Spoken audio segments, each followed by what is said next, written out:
Elias walks into a store for one thing: a lamp. He already knows the brand. He already knows the price. He already knows where the exit is. In his mind, the decision is over. He is just here to pick it up. And yet, somehow, 40 minutes later, he will leave with a lamp, 2 candles, a small plant, a cinnamon roll, and a feeling he cannot quite name. He did not enter a store. He entered a sequence. And like most people, he will only realize that on the way out, because the modern store is no longer just a place where products sit on shelves. It is a designed path, a choreography of distance, time, smell, light, and friction. And the strange part is this: the more invisible that choreography becomes, the more natural the spending feels. This is not a video about retail tricks.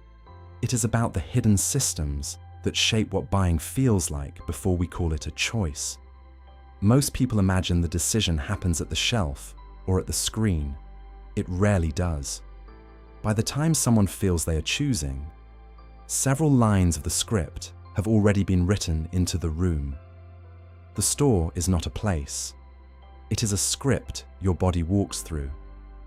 That is the lens this channel is built around. Not just what people buy, but the systems quietly shaping what buying feels like. The script does not begin at the shelf. It begins much earlier. It begins when Elias decides to drive across town to a store the size of a warehouse. It begins when he parks far from the entrance and walks the long, deliberate distance to the doors. By the time he steps inside, something has already shifted. He has invested time. He has invested effort. And leaving with nothing now feels like wasted motion. This is the first line of the script, and most people never notice it. Commitment. The store does not need to convince him to buy something. It only needs him to believe that the trip should mean something. That feeling, quiet and almost invisible, is doing more work than any advertisement on the wall. Then comes the second line of the script: the path. The lamp Elias came for is not at the front. It is not even visible from the entrance. To reach it, he must walk through staged living rooms, past small kitchens that look like apartments he might live in one day, past blankets folded with strange precision, past storage boxes that solve problems he did not know he had. None of these objects are demanding anything from him. They are simply standing in his way, politely, like quiet invitations. A path is not neutral. A path decides what gets the chance to become desire. If Elias could teleport directly to the lamp, the store would lose every other product. So the store does the opposite. It stretches the journey. It makes the route longer than it needs to be. It hides the exit behind the experience, not as a trap, as a script. Now the third line of the script begins. Time. Inside the store, Elias cannot see the sky. There are no windows. There are no clocks. The lighting does not change. The temperature is steady. The music is calm enough to ignore and consistent enough to forget. He does not know how long he has been walking, and that is not an accident. The casino is the louder version of this same principle. No clocks, no windows, free drinks, soft seats, sounds engineered to feel like progress even when you are losing. The casino does not need you to win. It needs you to stay. And the longer you stay, the more the decision to leave starts to feel like an interruption rather than a choice. A store is not a casino. The stakes are different, the intent is different, the harm is different. But a store does not need to become a casino to borrow one of its lessons. The longer you stay, the more chances the environment has to shape you. When time becomes blurry, spending finds more room to happen. Now, the fourth line of the script. The bargain. Deep inside the store, at the back, where Elias would never normally walk, there is a rotisserie chicken. Hot, golden, often cheaper than the raw one in the refrigerator at the front. The pricing seems strange, until you understand that it's not really about the chicken. In many stores, that chicken is often treated like a magnet, sometimes priced near cost, sometimes with very thin margins, placed at the back to pull people through every other aisle to reach it. This kind of product is sometimes called a loss leader, a low-margin item, sometimes sold near cost, designed to attract customers rather than to enrich the store directly on that single sale. The math is rarely in the bargain. It is in the basket, in the things Elias picks up on the way to the chicken, and in the things he picks up on the way back. The product you came for may not be where the profit lives. It may just be the reason you entered the script. Now, the fifth line of the script. Smell. As Elias passes the cafe area, the air changes. Coffee, warm bread, cinnamon. It is not subtle, but it does not feel commercial either. It feels like comfort, like a home he half remembers. And without thinking about it, his shoulders relax, his pace slows, his resistance softens. A store does not only arrange objects, it arranges feelings. Later, at a different store, Elias sits down at a small restaurant. The waiter brings the bill, and with it, a small white mint placed gently on the receipt. Just one. It is so small that it almost seems accidental, but it is not. The research around restaurant mints is famous for a reason.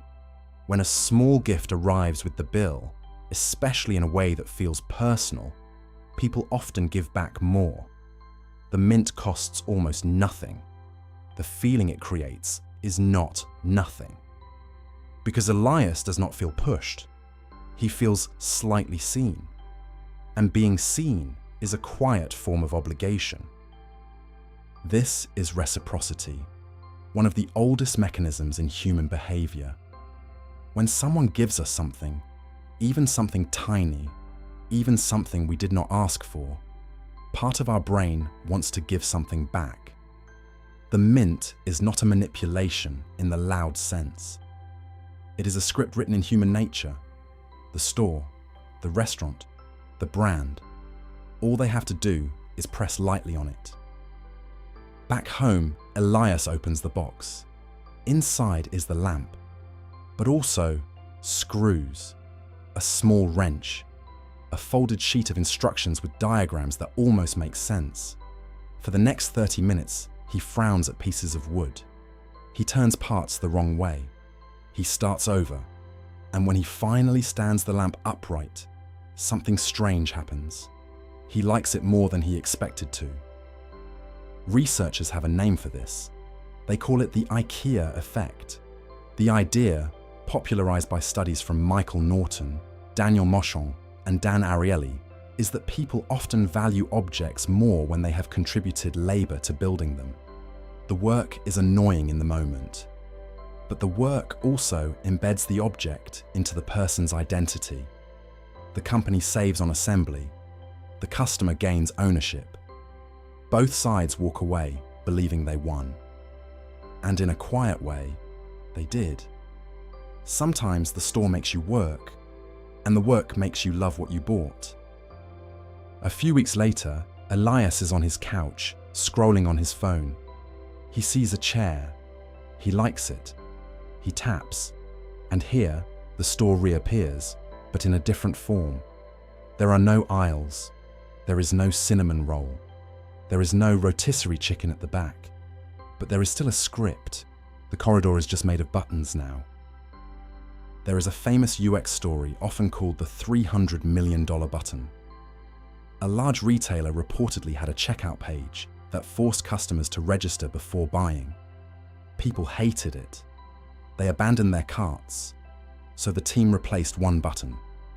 They added the option to continue as a guest. By many accounts, That small change is said to have generated roughly $300 million in additional annual revenue. The exact number is less important than the principle.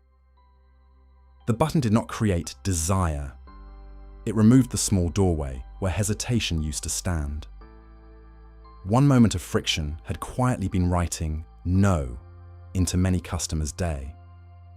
And when that doorway disappeared, the company did not need to sell harder. It only needed to interrupt the pause. That is the digital version of the same script. Less wall, less aisle, same logic. This is the digital version of the script. Saved payment cards, one-click purchase, progress bars that fill in green, urgency labels that whisper that other people are watching the same item. Each detail removes the small pause where doubt could enter. Each detail is a corridor narrowed by a few pixels. The store did not disappear when shopping moved online. It just took off its walls. Elias sets his phone down, and for a moment, he just sits there. In his head, the day starts replaying itself. The long walk through the store, the chicken at the back, the cinnamon in the air, the mint on the receipt, the lamp he built with his own hands, the button he just tapped without thinking. For the first time, he sees them as one thing, not 5 separate examples, not 5 clever tricks, the same kind of script written in different materials, each one quietly arranging the moments before a decision feels like a decision. The point is not to feel manipulated. The point is to notice. Some scripts help you. Some scripts spend you. Most do a little of both, depending on the day. If this is the lens you want to keep, the Elias principle is here to help you see the systems already shaping the room. Elias steps out of the store. The lamp is in his bag. Around it, 4 things he did not plan to buy. He is not angry. He is not even surprised. He is something stranger. He is awake. He looks back at the building, the windowless walls, the wide automatic doors, the arrows painted on the parking lot ground, pointing him in. From the outside, it does not look like a store anymore. It looks like a long, quiet sentence written into architecture. The store did not force him. It just arranged the path until certain choices felt easier.